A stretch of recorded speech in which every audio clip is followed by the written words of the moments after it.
तुम्हा सर्वांना नवीन वर्षाच्या हार्दिक शुभेच्छा. आता नवीन वर्ष म्हटलं की काही नवीन संकल्प येतात. तर स्त्री म्हणून आपण आज असे काही संकल्प करूया, ज्याच्याने संपूर्ण आयुष्य आपलं सुकर होण्यासाठी मदत होईल. सर्वात महत्त्वाचं म्हणजे तुम्ही जे आपण डॉक्टरांना भेटतो, तसं रेग्युलरली एव्हरी इयरली भेटत राहा. कारण त्याच्याने खूप महत्त्वाचा फायदा हे होतो, की कारण स्त्रियांमध्ये होणारे काही कॅन्सर जे आहेत, जसे की सर्व्हायकल कॅन्सर, ब्रेस्ट कॅन्सर हे प्रिव्हेंटेबल कॅन्सर्स आहेत आणि ज्यांच्या स्क्रीनिंग टेस्ट अवेलेबल आहेत, तर त्या आपण डॉक्टरांकडून जाणून घ्यायच्या आणि त्यानुसार आपण वागत गेलो तर आपल्याला पुढे जाऊन ब्रेस्ट कॅन्सर किंवा सर्व्हायकल कॅन्सर होण्याचं प्रमाण कमी होऊन जातं आणि त्या संदर्भात असणारे वॅक्सिन्स आहेत ते वॅक्सिन घेतल्यानंतरही आपलं ते प्रमाण कमी होऊन जातं. दुसरी महत्त्वाची गोष्ट आहे आपण आपल्या पिरियड्सकडे खूप लक्ष दिलं पाहिजे. कारण पिरियड्समध्ये होणारे बदल हे आपल्या हेल्थचे बदल दर्शवतात. कारण काही पेशंटमध्ये जर खूप ब्लिडिंग होत असेल, खूप सारं पेन होत असेल किंवा इर्रेग्युलर पिरियड्स असतील, तर ह्या गोष्टींना इग्नोर करू नका. वेळेत ट्रीटमेंट घेतली तर हे गोष्टी आपल्याला कमी त्रास देऊ शकतात. तिसरं महत्त्वाचं आहे प्रेग्नन्सी प्लॅन करताना ती रँडमली प्लॅन करू नका.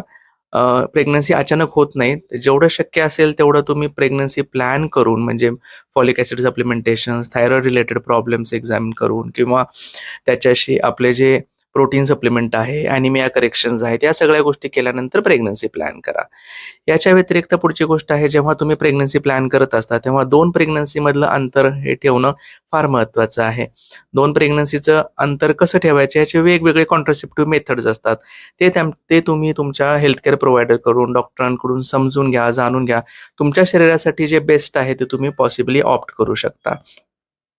नंतरचा कॉम्पोनंट आहे मेंटल हेल्थ आणि स्ट्रेस रिलेटेड कॉम्पोनंट. प्रत्येक स्टेजला, वयाच्या प्रत्येक वेळी काही वेगवेगळी घडामोडी आपल्या जीवनात होत असतात. जसं की जेव्हा तुम्ही प्रेग्नन्सी प्लॅन्स करत असता, तेव्हा तुम्ही खूप स्ट्रेसमध्ये असता.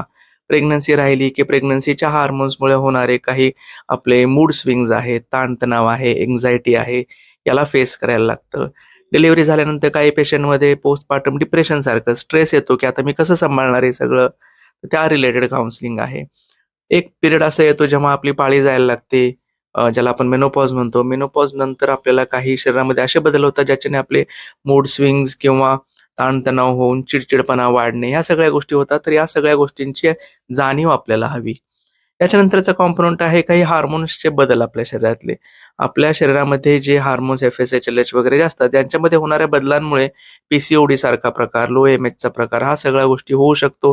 तर तुम्ही जेवढं हार्मोन्सकडे लक्ष ठेवाल तेवढं तुम्हाला लवकर हे प्रॉब्लेम डिटेक्ट करता येतील.